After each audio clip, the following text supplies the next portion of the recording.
Hello বাঙালি, আমি হলাম সুপতি, আর আমি থাকি ওয়েস্ট বেঙ্গলের ছোট্ট একটা গ্রাম পিয়ালিতে।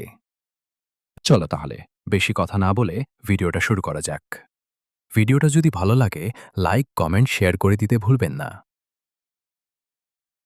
রামপুর নামের ছোট্ট একটা গ্রাম, চারপাশে ধানক্ষেত, নদী আর কুয়াশায় ঢাকা রাত। সবকিছুই যেন শান্ত, কিন্তু এই শান্তির ভেতরেই লুকিয়েছিল এক অজানা ভয়। ইছামতি নদীর ধারে জেলে নবীন এক রাতে মাছ ধরতে বের হয়। আকাশে অমাবস্যার অন্ধকার, চারদিকে কুয়াশা। হঠাৎ পথের মাঝে সে একটি মাটির হাঁড়িতে ধাক্কা খায়, কিন্তু সেটি তুলে নেওয়ার পরই দূরের ধান খেতে সে দেখে এক কাকতাড়ুয়া দাঁড়িয়ে আছে, অস্বাভাবিকভাবে নিথর। ধীরে ধীরে কাছে যেতেই নবীনের শরীর জমে যায়, কারণ কাকতাড়ুয়ার মাথার জায়গায় রাখা ছিল গ্রামের এক মানুষের কাটা মাথা। আতঙ্কে সে দৌড় দেয়, কিন্তু পড়ে গিয়ে অচেতন হয়ে যায়। পরদিন সকালে সেই ক্ষেতেই পাওয়া যায় এক মুণ্ডহীন লাশ। গ্রামে আতঙ্ক ছড়িয়ে পড়ে। একই সময় একের পর এক মৃত্যু ঘটতে থাকে, কখনো জেলে, কখনো সাধারণ মানুষ। কেউ বুঝতে পারে না কে বা কি এই খুনের পেছনে।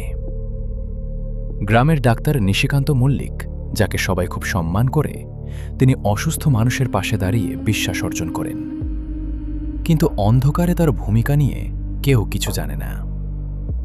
অন্যদিকে গ্রামের ধনী ব্যবসায়ী তপন মাইতি, যার টাকার প্রভাব পুরো এলাকায়, আর তারই ঘনিষ্ঠ কিছু লোক আলম, গণেশ, গ্রামে নানা কাজ করত, কিন্তু ধীরে ধীরে তাদের মধ্যেও ভয় ঢুকে যায়।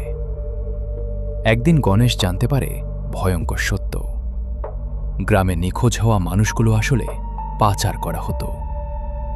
এই কাজের পেছনে ছিল তপনের গোপন চক্র। গণেশ সত্য জানার চেষ্টা করতেই তাকে হত্যা করা হয়। তারপর একে একে আলম সহ আরও অনেকে মারা যেতে থাকে। গ্রামের মানুষ মনে করে এগুলো ভূতের কাজ, কিন্তু আসল সত্য ছিল আরও ভয়ঙ্কর। যাদের খুন করা হয়েছিল তাদের মধ্যে একজন ছিল প্রবীর নামে এক যুবক। তাকে ষড়যন্ত্র করে মেরে ফেলা হয় এবং তার মৃত্যু ধামাচাপা দেওয়া হয়।